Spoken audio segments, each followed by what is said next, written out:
ये movie start होती है और हमें इस मूवी के फर्स्ट पार्ट का एंडिंग सीन दिखाया जाता है, जहां मास्टर सन उन स्टूडेंट्स का नाम अनाउंस कर रहे थे जिन्हें एंशिएंट बैटलफील्ड में भेजा जाना था, जिनमें जाओ बेन, फूयान और लू शामिल थे। और इसी के साथ ही एंशिएंट बैटलफील्ड की तरफ उनकी जर्नी स्टार्ट हो जाती है, जो कि काफी ज्यादा चैलेंजिंग थी, क्योंकि वहाँ पे बहुत से मॉन्स्टर्स और डीमंस बसे हुए थे, जिसकी वजह से जाओ बेन और लू रास्ते में ही रह जाते हैं और सिर्फ फूयान ही जिंदा बचता है, जो कि यहाँ जंगल में जी हियोन के साथ आर्ग्यू कर रहा था, क्योंकि जी हियोन को लग रहा था कि फूयान की स्ट्रेंथ कम हो रही है। इसके बावजूद कि फूयान ने एक 5 लेवल मॉन्स्टर के साथ लड़ते हुए उसे बड़ी आसानी से हरा दिया था। जी हियोन उसे एक्सप्लेन करती है कि उसकी पावर्स कम हो रही है, जिसकी वजह से वो इस फॉरेस्ट में ट्रैप हो चुके हैं, इसलिए वो मॉन्स्टर से तो फाइट कर पा रहा था, लेकिन इस फॉरेस्ट से निकलने का उसके पास कोई सोल्यूशन नहीं था। वो दोनों बातें कर ही रहे थे कि तभी वहाँ पे एक ओल्ड मैन उनके सामने आ जाता है, जिसका नाम लिन टियान था, और ये वही ओल्ड मैन था जो कि देवता बनने के लिए एडवांस लेवल पास करने में सफल नहीं हो सका था और जिसकी सोल फूयान ने निगल ली थी, और अब वो फूयान के जेड नेकलेस में रह रहा था ताकि वो अपनी कल्टीवेशन कंप्लीट कर सके। ये सुनकर फूयान को रियलाइज हो जाता है कि यही वो इंसान है जिसकी वजह से उसकी बॉडी वीक हो रही थी, और उसने फूयान की स्पिरिचुअल पावर को धीरे धीरे एब्जॉर्ब कर लिया था। मास्टर लिन, जो कि इमॉर्टल घोस्ट मास्टर में कल्टीवेट होने में फेल नहीं होना चाहता था, वो फूयान से एडवांस लेवल को पास करने के लिए उसकी हेल्प मांगता है, जिस पर फूयान काफी देर सोचने के बाद उसकी रिक्वेस्ट मान जाता है,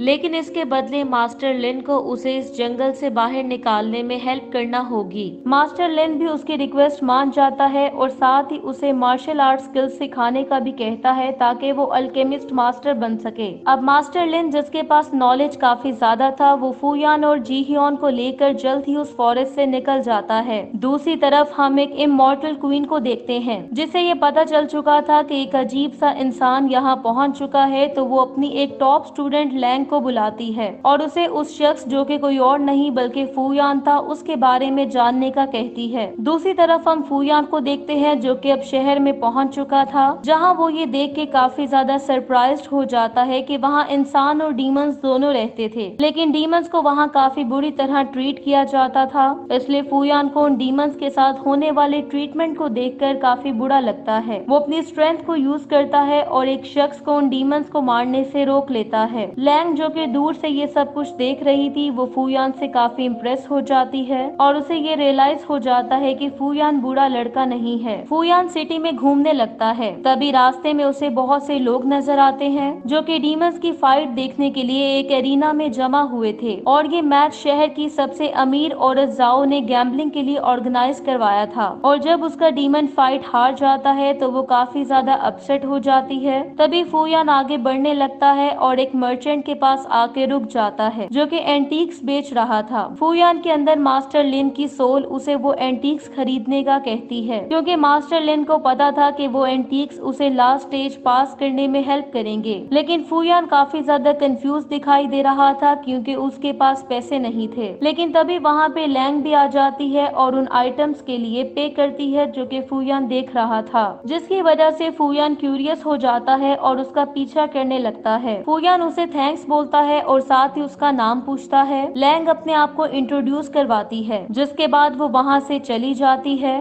अब मास्टर लिन, जो कि उस एंटीक से एनर्जी एब्जॉर्ब करना चाहता था, वो फूयान को किसी सेफ जगह को ढूंढने का कहता है, इसलिए वो एक टेम्पल में पहुंच जाता है।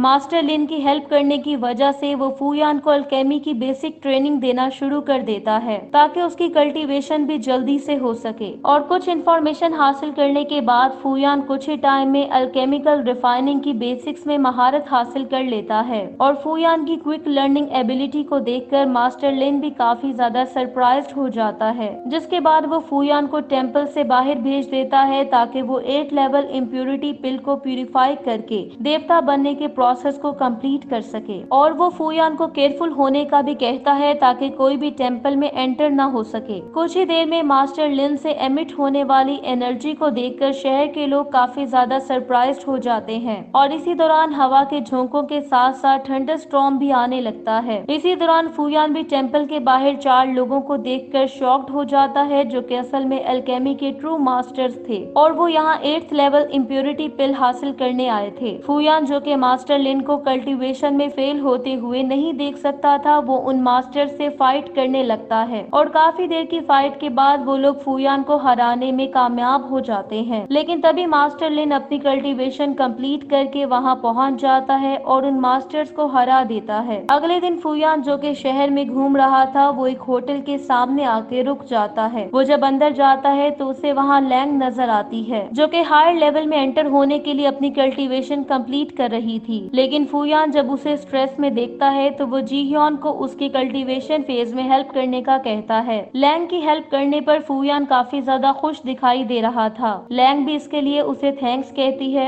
दूसरी तरफ हम एक और लड़के शुआन को देखते हैं, जो कि एक फूड स्टॉल पे अपना मील एंजॉय कर रहा था। वो भी एक अल्केमिस्ट कल्टीवेशन मास्टर था जिसने 3rd लेवल कंप्लीट कर लिया था। तभी वहाँ पे एक डीमन सर्वेंट आता है और एक्सीडेंटली खाना शुआन के कपड़ों पे गिरा देता है, जिसकी वजह से शुआन को गुस्सा आ जाता है और वो ऑनर को उस डीमन को मारने का कहता है। तभी वहाँ पे फुयान भी आ जाता है और उस डीमन सर्वेंट को डिफेंड करने लगता है, जिस पर शुआन को गुस्सा आता है और वो फुयान को फाइट का चैलेंज करता है। कुछ ही देर में वो दोनों एक और डायमेंशन में पहुंच जाते हैं और शुआन उस पे अटैक कर देता है। फुयान किसी तरह उसके अटैक को रोकने में कामयाब तो हो जाता है, लेकिन उसे ये भी रियलाइज हो जाता है कि उसके सामने भी एक कल्टीवेशन मास्टर है जिसे हारना पसंद नहीं था। शुआन अब फिर से अटैक के लिए गोल्डन ड्रैगन स्पिरिट को बाहर निकालता है। ये देखकर फुयान भी अपनी ड्रैगन स्पिरिट को समन करता है और फुयान की इस इमॉर्टल एबिलिटी को देखकर शुआन भी काफी ज्यादा सरप्राइज्ड हो जाता है, जिसके बाद वो दोनों ड्रैगन्स एक दूसरे से फाइट करने लगते हैं। लेकिन एंड में फुयान ये फाइट जीत जाता है। अगले दिन लैंग फुयान के पास आती है और उसे अपने होटल में ले आती है, जहां वो दोनों कॉफी पीते हैं और बातें करने लगते हैं। लैंग उसे मॉन्स्टर आइलैंड में मौजूद ड्रैगन फ्रूट के बारे में बताती है और ये भी कि उस फ्रूट में स्पिरिचुअल पावर है जिससे कल्टीवेशन लेवल को बढ़ाया जा सकता था और जो भी उसे हासिल कर लेता है वो उसकी सभी विशेष को पूरा कर देता है। इससे लैंग ये नहीं चाहती थी कि वो ड्रैगन फ्रूट किसी भी गलत आदमी के हाथ लगे। ये सुनकर फुयान उस फ्रूट को हासिल करने में उसकी हेल्प करने का डिसाइड करता है। उनकी बातों के दौरान फुयान दूसरे रूम में मौजूद जाओ और शुआन की बातें भी सुन पा रहा था और वो भी उस ड्रैगन फ्रूट को हासिल करना चाहते थे ताकि वो देवता बनने के लिए कल्टीवेट होकर नेक्स्ट लेवल तक पहुंच सकें। और साथ ही शुआन को 10,000 डीमंस के ब्लड की भी जरूरत थी, क्योंकि उनका ब्लड पावरफुल होने की वजह से उसकी कल्टीवेशन एक्सेलरेट हो सकती थी। ये सुनकर फुयान को गुस्सा आता है और वो किसी भी सूरत में शुआन को उस ड्रैगन फ्रूट तक पहुंचने और 10,000 डीमंस को सेक्रीफाइस होने से बचाने का डिसाइड करता है। अगले दिन फुयान और लैंग उसी आइलैंड की तरफ निकल पड़ते हैं और उन्हें ये पता नहीं होता कि कोई उनका पीछा कर रहा है, जिसके बाद सीन शिफ्ट होता है और हमें पता चलता है कि वो आदमी जो कि फुयान और लैंग को मॉनिटर कर रहा था वो असल में शुआन का आदमी था। वो शुआन को बताता है कि फुयान और लैंग मॉन्स्टर आइलैंड की तरफ गए हैं। शुआन जो कि किसी भी सूरत में अपने मिशन को फेल नहीं होने देना चाहता था, वो एक पिल को निगल लेता है जिससे उसकी पावर्स और कल्टीवेशन इम्प्रूव होने लगती है और देखते ही देखते उसकी आंखें डार्क हो जाती है और वो अपने रास्ते में आने वाले हर इंसान को मारने का डिसाइड करता है। दूसरी तरफ जब लैंग और फुयान उस आइलैंड के करीब पहुंचते हैं तो उन्हें वहां बहुत से मास्टर्स नजर आते हैं जो कि पूरे कॉन्टिनेंट से वहां आए थे, लेकिन उनकी एबिलिटीज और कल्टीवेशन अभी स्लो थी, इसलिए वो उस आइलैंड पर जाने से डर रहे थे।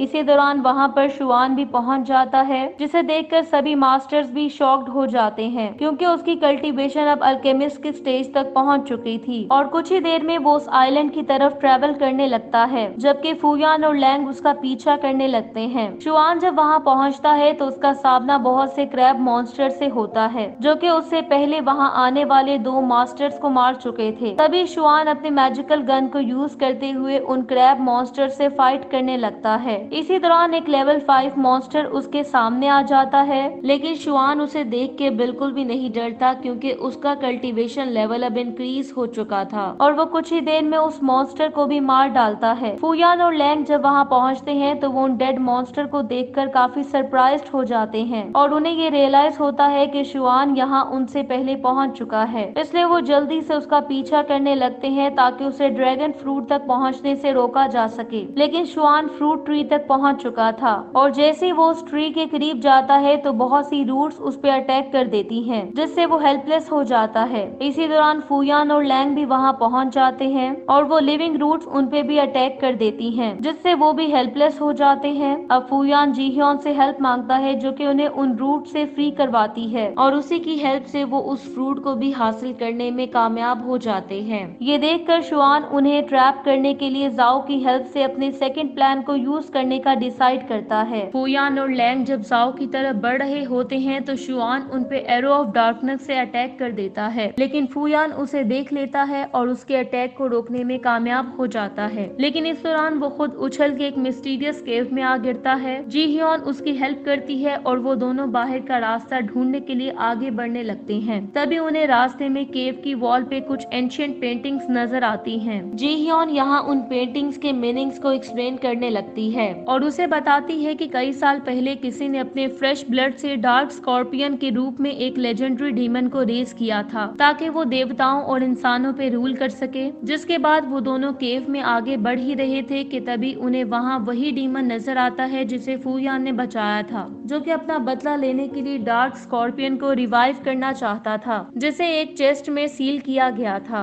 ये देखकर फूयान उसे रोकने की कोशिश करता है, लेकिन वो डीमन फूयान की बात को इग्नोर कर देता है। इसी दौरान वहाँ पे शुआन भी पहुंच जाता है और डीमन पे अटैक कर देता है, जिससे वो वहीं मारा जाता है। तभी वो डार्क स्कॉर्पियन क्वीन जो कि सील्ड चेस्ट में थी वो भी बाहर आ जाती है और शुआन पे अटैक कर देती है और अपनी कल्टीवेशन को कंप्लीट करने के लिए शुआन की स्पिरिचुअल पावर्स को एब्जॉर्ब कर लेती है, जिससे शुआन की भी डेथ हो जाती है। अब क्योंकि उस डीमन क्वीन की कल्टीवेशन कंप्लीट नहीं हुई थी, इसलिए वो शहर में रहने वाले सभी लोगों की स्पिरिचुअल पावर को एब्जॉर्ब करने के लिए 3 आंखों वाले मॉन्स्टर को बाहर निकालती है। फूयान, जिसे ये पता था कि बहुत से लोगों को सेक्रीफाइस होना पड़ेगा, वो इस प्रोसेस को रोकने की कोशिश करता है। स्कॉर्पियन क्वीन को जब ये रियलाइज होता है कि फूयान कोई आम इंसान नहीं है तो वो उस पे बहुत से फायर बॉल से अटैक कर देती है, जिससे वो शहर भी डिस्ट्रॉय होने लगता है।